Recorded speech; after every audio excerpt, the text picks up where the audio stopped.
Oke, assalamualaikum warahmatullahi wabarakatuh, geng. So, ni phone aku baru je pasang apa, dia punya screen protector belakang ni. Aku nak pasang yang depan punya apa, screen protector, tapi dia punya screen protector tak jumpa pula mana. So, aku pasang, kebetulan aku nampak yang apa, yang belakang ni ada, so aku pasang ni. Ni aku dah pasang tadi.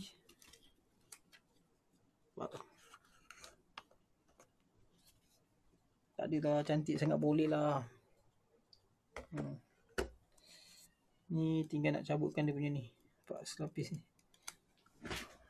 Koyakkan dia punya tu.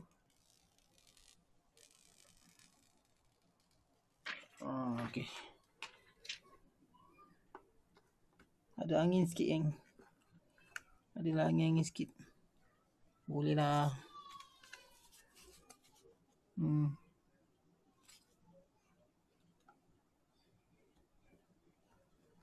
Daripada tak ada kan, daripada tak ada screen protector tu, biar tak ada. Boleh lah. Boleh lah, geng.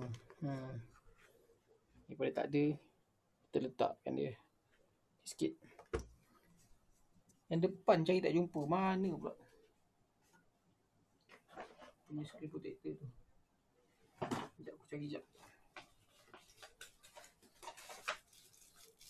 Casing ada. Dia dah kuning lah. Kejap je dia dah kuning. Ini yang baru. Saya boleh beli dua kan. Ni pun dia punya juga. Kita try. Ni dia, aku punya screen apa ni kan, dah tukar nampak. Ni yang kali yang ketiga aku tukar punya ni. Ni pun dah pecah, jatuh baru ni. Dia yang lokal punya dia tak tahan tau.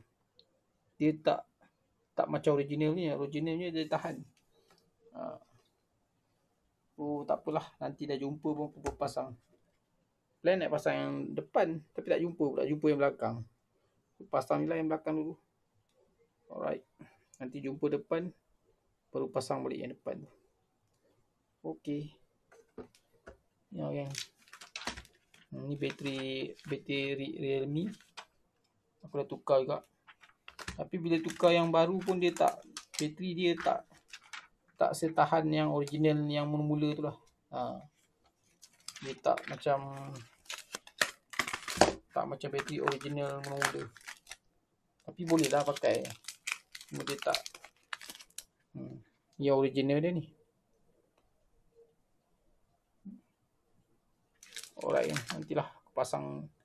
Dah settle yang apa, dia dah jumpa itu aku pasang. Sekarang nak pasang tak jumpa pula. Alright, nanti kita pasang.